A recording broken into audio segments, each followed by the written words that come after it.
Hey everybody, Tag Life Done Free. Hey, as I begin my travels and I'm going to just get out of the Midwest Preparedness Project. I'm going to the Self-Reliance Festival and then to New Hampshire to Lumina Acres and the Freedom Festival in Florida and the Kentucky Sustainable Living Conference to speak down there. I thought I'd drop some little tidbits of what went on. And so there's going to be a lot of videos out there from Grumpy Acres and, from a lot of them that kind of recap the Midwest Preparedness Project. But I was asked to sit on a Freedom Council. And this council or panel had people on it like Michael Strauss from Preparedness Radio. And you guys know Tim Toolman and, Nicole Sauce and Chuck Peoples. But we also had Daniel Jones, who is a medical provider for a direct care system that doesn't take insurance. And so anyway, we sat and took questions from the audience just about freedom and about, just the things, the way we live. And I thought you guys might find it interesting. So I hope you stick around. I hope you sit and listen to some of the questions and some of the answers because it's pretty entertaining, at least in my opinion. And so if you're interested in those things, come on, let's check it out.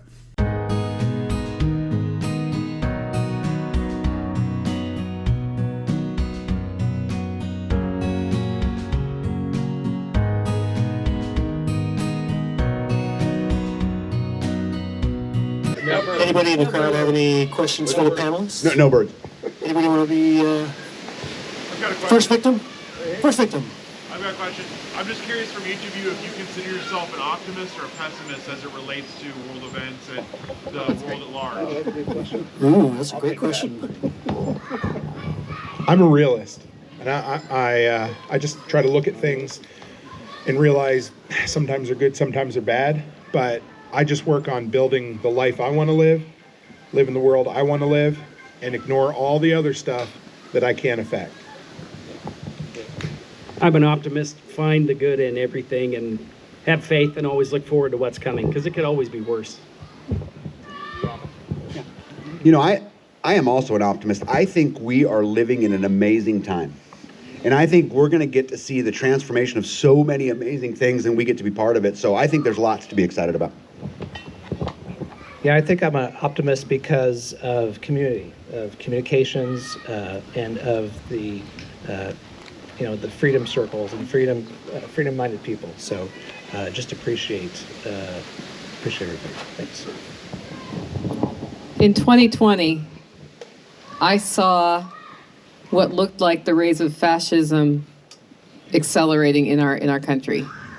And it made me extra optimistic, which sounds counterintuitive, but what I really saw was a lot of people suddenly wake up and see.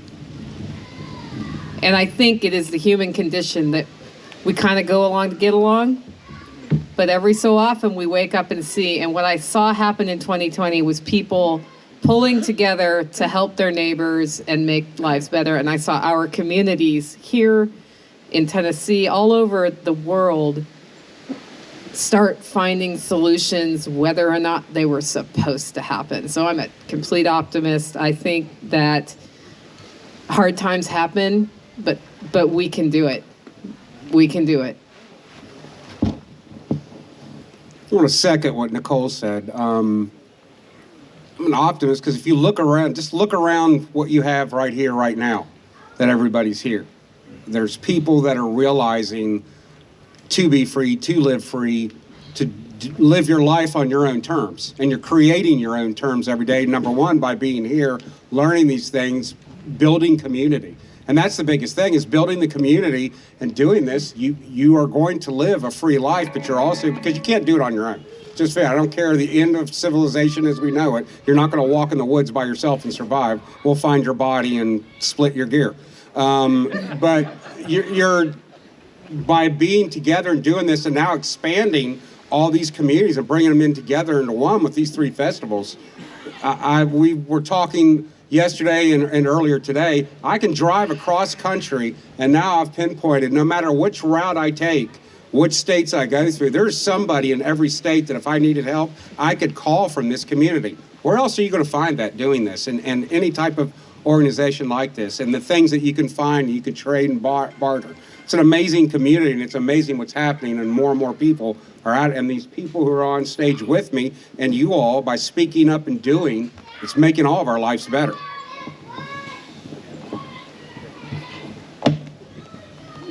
I got one. on communications. Yep.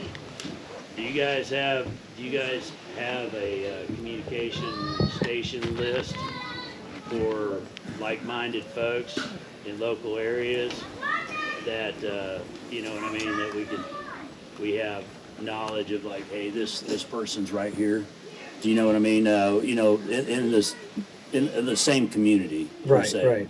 So you would have a station, I would have a station, or at least that we know. Well, Have you ever thought about that? yes, there's been lots of different plans to develop these things, but again, we're trying to get away from centralized systems. We're trying to create distributed systems, right? We're trying to create independent communities that can then communicate with their neighbors. Yeah. So that's a daunting task, and I don't want to be in charge of that task. What I want to do is be able to transfer those skills to you in your community so that you can develop your local communications plan, then be able to expand out. You know, I don't want to talk to somebody in Timbuktu. I want to talk to my peers. I want to talk to my friends. I want to talk to my family. And so, so it's always local is important. Being able to hear those hazards, right? Being able to use those radios, listen to, NOAA weather radio, listen to the storm spotters, you know, if you're in a tornado area. You know, if you live by a prison, it may be important to have that frequency in your radio so you can listen, you know? So, but, and so think on this. So think about decentralize, think about local, work within your own groups. And then once you come and network with these festivals and with the meetups and things like that, then, develop those relationships with other communicators so that you can pass it up. And eventually you come to a place where not only you're talking locally, but you can talk to somebody that can also talk regionally, that can talk nationally.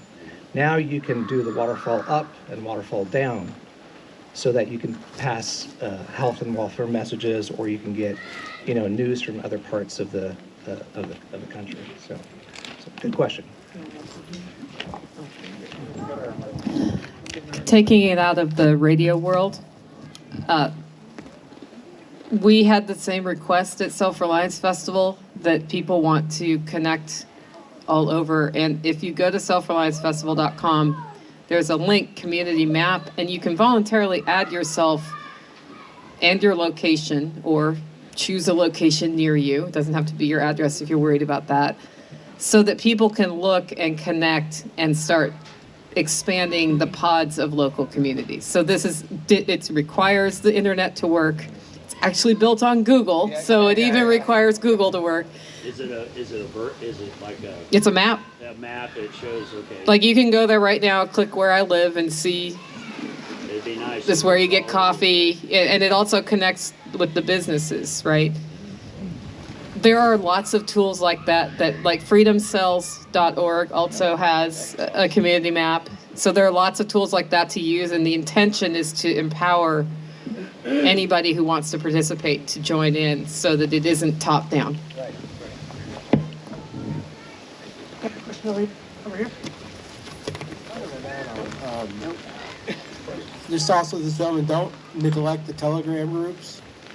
Most of the people have found Telegram groups as well, and there are a lot of people connecting through different interests and locations as well.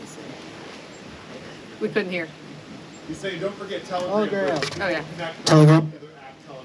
Yeah, especially through a lot of the speakers, and a lot of the other freedom-minded leaders have really good channels, so you can look there and find groups, and a lot of times you find people or meetups in your area. We use the Telegram group for the workshop radio and the workshop YouTube channel. And what it is it's cool because it creates this sense of community electronically. And what ends up happening is, some days somebody posts a funny meme, but lots of times somebody comes in and they're like, hey, how long is two-stroke oil good for? Because nobody really knows. And so we debate it, or we talk about it, or we share our personal experiences. Or another guy will come on and he'll be like, guess what, guys? I just got my first paying customer from a handyman business, and everybody will be like, good for you, and encourage. Or somebody will come on and say, hey, I think I want to charge $25 an hour for my job, and we'll all tell them that they're undervaluing their time way too much, and they need to charge double that. And then they come back and they discover, hey, I found that. So it's this place that, because one thing I hear a lot, you know, I'm from a crazy little country called Canada, and everybody says, there's no like-minded folk around me. And so if there isn't, the next best thing is an online community. And don't just leave it there, but Telegram. I try to funnel as many people from the podcast and from the YouTube channel into Telegram, because it's the next best thing to having coffee with your buddy. And that's where we share all the ins and the outs. And yeah, people feel free to tell you their failures and the things that they've done that have succeeded. So yeah, don't forget about those. Hey, question for you out here, guys? Okay. It's a freedom panel, and that's a big word. I'd kind of like to hear from each of you what that means and how it manifests, how you want to preserve it, and what would be really interesting is, you know, 4 of you are under Bumblin' Brandon, and then another from, you know, Justin Castro. I'd like to hear how that affects everything. Good question. That's a lot of questions. That's like 6 questions. I'm just going to go with my definition of freedom first, or I guess how freedom has or hasn't affected our lives. But something weird happened in March of 2020. I don't know if anybody remembers that, but you guys probably seen that we had our fair share of encroachment upon freedom up there. And the cool thing is, and you guys are going to hear me all weekend beat the drum of entrepreneurship, but we had built a handyman business and a property management business at that time. And the cool thing is that for the most part, unless I wanted to cross the border, or go out and sit in a restaurant, other than that, it really didn't affect us a whole heck of a lot, because I got to choose where I worked. I got to choose which stores I bought my supplies from. I got to choose which customers I wanted to work for, because I had built that into my life ahead of time. Now, that doesn't mean that everything was sunshine and roses, but what it did mean is that I had way more agency over my personal life than if I had still been working for the man, quote unquote. And yes, I absolutely love Justin Trudeau. Yeah, no. But yeah, so here's the deal. When it comes down to it, I mean, there's nothing more fun in the world than to complain about government, but I just try to ignore them. I just try to live my life like they don't exist. And as long as I don't stick my head up and bring too much undue attention on myself, I can keep doing it. So I don't have a good definition for freedom off the top of my head. It's more of a feeling, but I would agree with what he said about agency over the freedom of your life and your family's life, and being able to practice what you believe in, how you believe in, without anybody impeding on that. Yeah, I've talked about this a lot on the channel, and freedom is nothing more than being able to live your life according to your own terms. That's all it is. And so, you know, I often ask myself, you know, how many people do I have to ask permission from? You know, whether it's from your electric company or your water company or your mortgage or, you know, whatever it is. And so, you know, for me, freedom is, can I get my life into a position to where I no longer have to ask permission? In reference to the government, guys, we don't have to fight them. We have to ignore them, right? They're irrelevant. We don't have to ask permission. And I think practicing peaceful civil disobedience is at the very core of what it is to be an American. And I think it's the beginning of what this whole country started at. And I think it's the beginning of the revolution, peaceful revolution that's to come. Yeah, I'm not as along this path of freedom as all of you are. So I have high hopes. I have high hopes to follow in your footsteps. But yeah, being able to not ask permission from a supervisor, from a company, but to figure out what I really need to do, what I really feel like I ought to do. I had another thought in there and forgot. So. Welcome to Living Free in Tennessee, where we talk about building the life you choose on your terms. Today, that's my definition of freedom, and I say it 4 to 5 times a week. I say it so much I don't think about what it means sometimes, and it is important to step back and think about what it means. And when that question was asked, the first thing that flashed in my mind was a picture of a meme I saw online, and it said, I just saw an advertisement for a domestic housewife, and I just realized that there's a such thing as a feral housewife, and that's my new life goal. All right. Feral housewife. We are feral beings, but we've been domesticated by becoming dependent on a system that is not serving us. And so what that means for me practically is every day, how can I take one more step away from being dependent on that system? How can I cover one more thing through a direct relationship with somebody else, through learning a new skill, through peeling off whatever piece of independence I have, whether it be power grid related, whether it be a financial problem. Healthcare is a big one, because when you are sickest, it is hardest to stand up for your own rights. But we were born with them. And even if I was locked up in a 6 foot by 6 foot cage, my mind can still be free.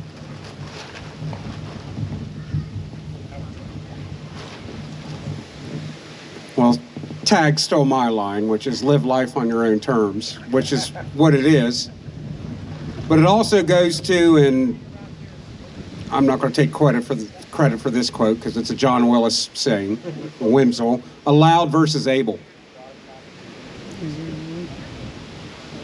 We're told what we're allowed to do.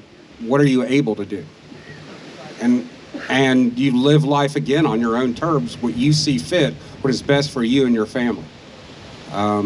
As far as the political thing goes, pretty sure none of you would be sitting here if you support the current administration and the happenings of it. So, again, I think freedom is what you define it is and what you want to do on your own terms, what is best for you.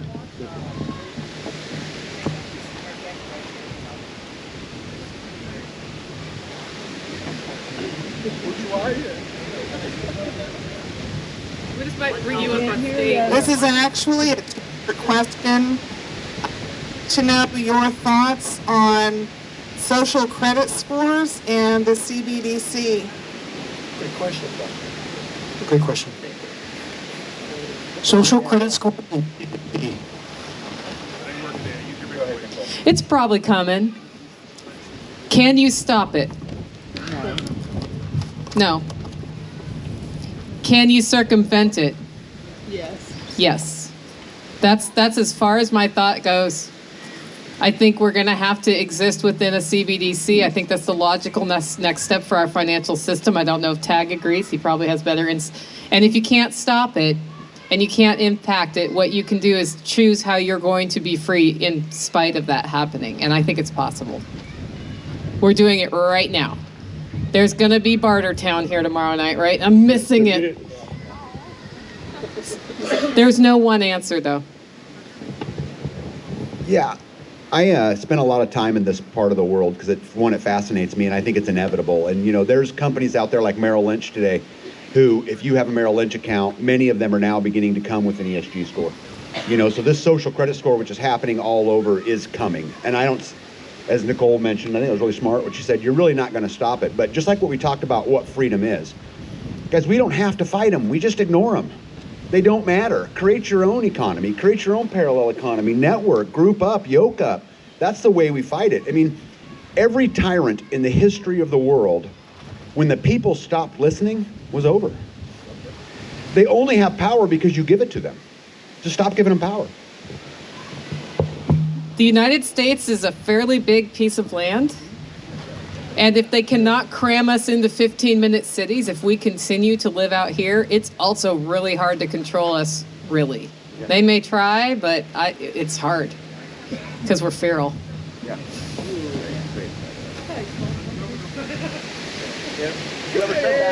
Yes! Okay. So, what is one small piece of advice or one small step that we could take at this point to get your best piece of advice just to get a little bit further, either based on your specialty or just in general?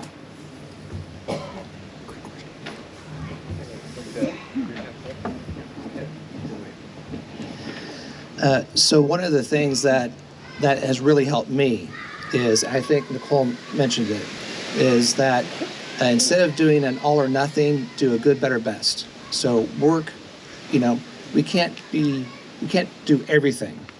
But what we can do is we can do what we can where we're at. And then later on, we can improve upon it. So just good, better, best. Try to get out of that all or nothing mindset. So. Know thyself.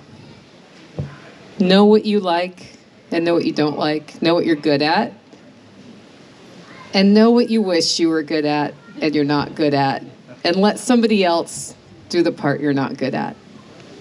It sounds very simple, but sometimes it's like, I want to be like that person, and you're just not that person. And that's okay, because you're this person. I get this question a lot. And I always tell people that all of this starts with mindset. And so I think the biggest advice I would give anybody is understand where you are.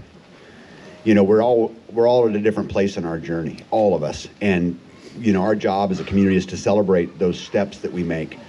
But you got to understand where your piece is on the board. For someone who already lives off grid, who already is debt free, who already right there at a different place. And so how do you know where you're going if you don't know where you are? And so my advice would be to just understand where you are. And then from there, it's easy. Just, okay, here's where I am. Here's where I want to be. That's my dream. What's the 12 steps of my dream? What's the first goal in step number 1? And I'm going to go kick its tail. But understand where you are. I would say realize that the human body has the ability to heal itself from most conditions that are out there. And by and large, mainstream medicine is not the answer. Most medicine is a Band-Aid, not a cure. And the more you learn about yourself and how to heal yourself, the less control they have over you. Yep. Here. I know everybody's going to think it's funny, but some form of entrepreneurship in your life. Start a side hustle. Again, one of my pillars of preparedness is entrepreneurship. And that doesn't mean that everybody should be their own full-time boss, but everybody should have a taste of it. So in case, a worldwide pandemic comes along and your flip book business falls to pieces, you can pivot into home butchery classes. So if you have something else, and it can be small, just something, 10%, but even if you had a side hustle that could make you $500 a month, what could you do with an extra $6,000 a year? Right? You could invest that in your freedom. And the cool thing is, if your boss has a bad weekend and he comes in and fires you, you can all of a sudden ramp up a side hustle and find a little bit more freedom. But for me, I cannot find any other way to build freedom quicker than to at least start with a side hustle.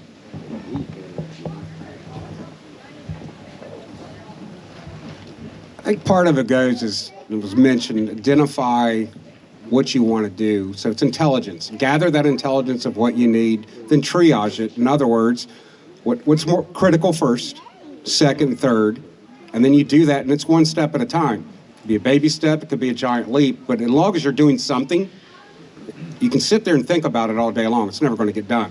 Something, no matter what it is, you're moving forward, and that's the key, is just to continuously move forward.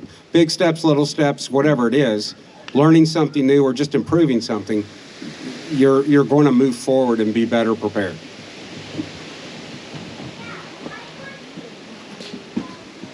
What's one book, or if you're not a reader, a technical document related to your discipline that you would recommend all of us have or read?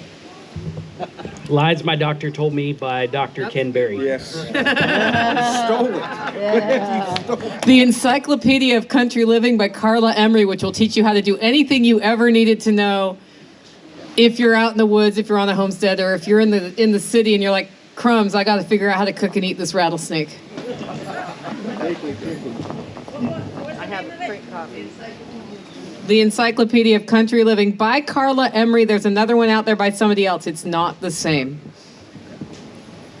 Okay, well, he stole my answer for Ken's book. Go to NicoleSauce.com, and it's actually on there as a recommended if you want to just go straight to the book, by the way. If you want a good medical manual that takes out all the BS that you can actually understand, and if you like pictures, it has pictures too, so if you don't want to read. Ditch Medicine by Hugh Coffey.